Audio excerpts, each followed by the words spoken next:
Although we're really challenged by life right now, as I'll share more on in just a minute, this is a place of undeniable beauty, of valleys, of water, both still and surging, of magical forests, mosses and rocks, and oh, the rainbows, oh my goodness, starry nights and awe-inspiring sunrises. Those challenges, they're so worth it. Hello my love, welcome back to our very rural, almost off-grid, kind of wannabe homestead here in Ireland.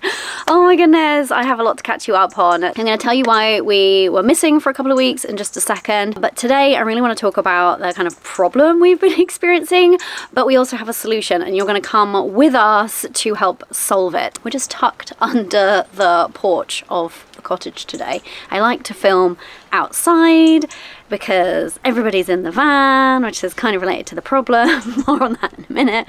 But it's a bit drizzly, so I've kind of sheltered us underneath the porch here. So I haven't put a film out for 2 weeks. Here's what happened. 2 weeks ago, I decided not to put a video out that week and not to put any pressure on myself to film because our daughter was starting school, and as you can imagine, that was a really kind of tumultuous week. Lots of emotions, lots of good emotions, and then also a bit of like sadness and anxiety on her part. And I just felt a little bit flat, if I'm being honest.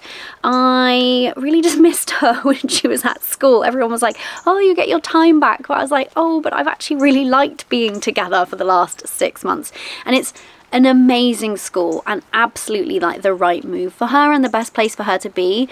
But I still just felt kind of sad. So that's why we didn't have a video 2 weeks ago. And then last week I had filmed a video for you guys. I had some really atmospheric shots I was so excited to share.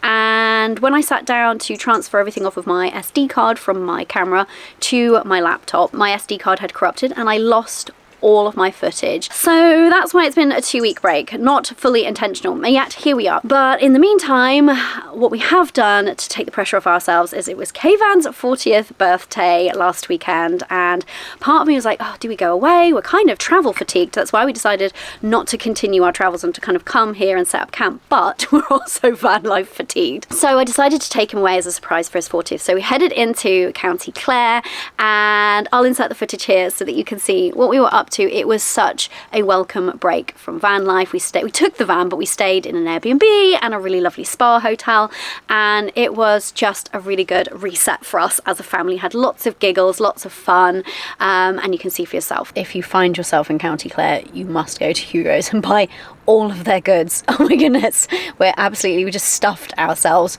full of sourdough focaccia, sausage rolls, these savoury pastries with reblochon cheese. Oh, so good. And now we've got cruffins and cinnamon buns and croissants and coffee. So happy. Yeah, 40? Not yet 40. Not yet 40. Birthday Eve. How's it going so far? Pretty great. Based on the baked goods alone? Yeah, well, and the view. And the view. And the company, obviously. Obviously. It was so delightful to spend some time away from the van logistics in an Airbnb and a really lovely spa hotel. We spent a lot of time lolling about in the hot tub overlooking the Cascades which run through the middle of the town Ynys Timon that we stayed in, and we spent lots of time walking in the Burren National Park, so beautiful, and we topped off our time in County Clare with a meal at the Roadside Tavern, which is an absolute gem of a gastropub. If you're in the area, you must check it out. And it seemed really fitting because we first visited here October 2022 when we came on our first recce mission to Ireland to decide if this would be our future home, and of course we decided yes, it would be. And so to be there celebrating Kayvan's 40th and have that full circle moment of we're doing it, we're here, we're living that aspect of our dream, it just felt really incredible. So what is the problem that we've been facing? I'll be frank, the kind of honeymoon period of what we're doing has started to wear off. Not in the whole aspect of being here in this just incredible place. I just fall in love with Ireland every day a little bit more. I mean, I think the rainbows that we've been seeing play a significant part in that. And the people we've been meeting. We've been making some really good friends, and just meeting some absolutely delightful humans. Definitely not out of the honeymoon phase in that aspect, and not in the aspect of being just excited for the beginnings of this homestead. I'm going to have a very exciting update for you on that front super soon. We've ordered something, the very first proper like homestead thing. I'm not going to give it away yet, but that's coming in just a couple of weeks, so yeah. But why has the honeymoon period worn off? Well, I think we made a bit of a mistake, really. When we bought this place, and I promise you, I am doing a tour. When we finished solving the problem that I'm going to get into in a minute, then we will do a full tour for you. When we decided to buy this place, it is not habitable right now, and we thought, well, that's okay, we can probably like kind of almost semi-camp inside or make it good enough, do some of the work around us. And then when the reality of the work started to sink in, we reminded ourselves of something that we promised ourselves in our previous house renovation, and that is that we did not want to live in a house renovation again. We'd done that, it was really uncomfortable, it was really hard on us. It was hard on K-Banks. He was doing like 90% of the renovation himself, and he was always having to like work around us and factor us in. And anyway, we decided not to do that. And we thought, well, that's okay, because we have the van. We've been loving living in the van as we've toured across Europe for the last 6 months. Easy decision. Poor decision, as it turns out. Just to give you a little bit of insight, a couple of weeks into arriving here, I said to K-Van, is it me or did the van get smaller since we arrived? And the reality is that trying to live in a van rurally on your own property is really not the same as living in a van, traveling and exploring new places, particularly in warmer climates. And the challenges of van life have been really starting to weigh on us and really starting to take the tarnish off of this dream here and to make things really quite difficult, to be frank. So yes, we're all in space together, and yes, being here in winter means that we're kind of in more than we would like to be. That's kind of to be expected.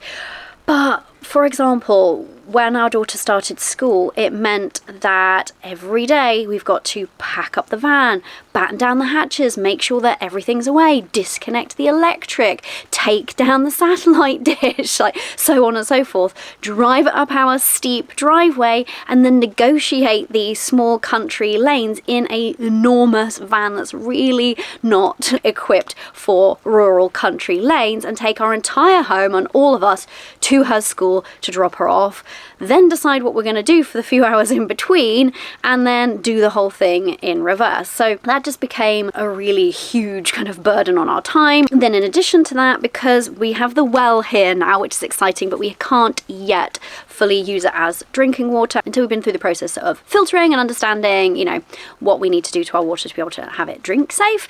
So that, in combination with needing to then do really unsexy stuff like dump our grey water and dump our chemical loo, meant that we've been going to this campsite kind of near here, but it's about half an hour there and half an hour back in the van, because it's slow going, because of the size of the van, because of the country roads. And while it's lovely there, we've been so fortunate to have met David, who owns this place, and we love chatting with him, but it's still twice a week we're having to do that. And then we factor in laundry. We're having to go so either there and make sure we're there for long enough to get it done, or go somewhere else. Just life has become quite challenging, and so much of our time is taken up with the logistics of just a van existence. It's funny how none of that bothered us so much when we were traveling, because you're always somewhere new. We're spending lots of time outside of the van. You were naturally going to somewhere where we could refresh our services, and we weren't going out of our way and then back somewhere. We were just going there for that, staying there, moving on to the next place. Whereas trying to slot into a more normal home life and routine around school and my work and stuff, which is what we've all been craving, but doing that whilst living in a van and having to take our home with us everywhere we go all the time and service it in all of these ways has just become really, really challenging for us. So there we were thinking, oh, it's no problem, we'll live in the van, it'll be great, we've had such a good time travelling and living in it for the last 6 months, to only a couple weeks in saying, I don't think we can continue to do this.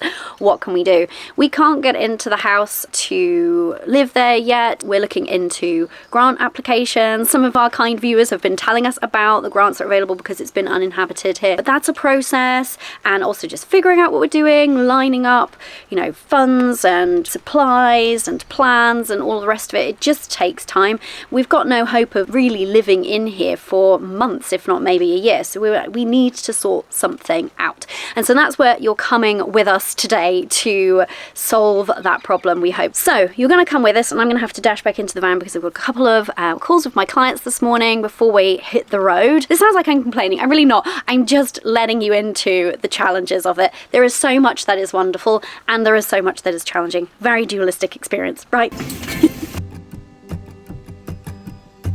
Having driven up to the airport the night before so we could catch our crazy o'clock flight, it was more than a little bit annoying to find our flight rerouted partway due to a technical fault. So we landed and then took off again in another plane, but at least we all arrived safe.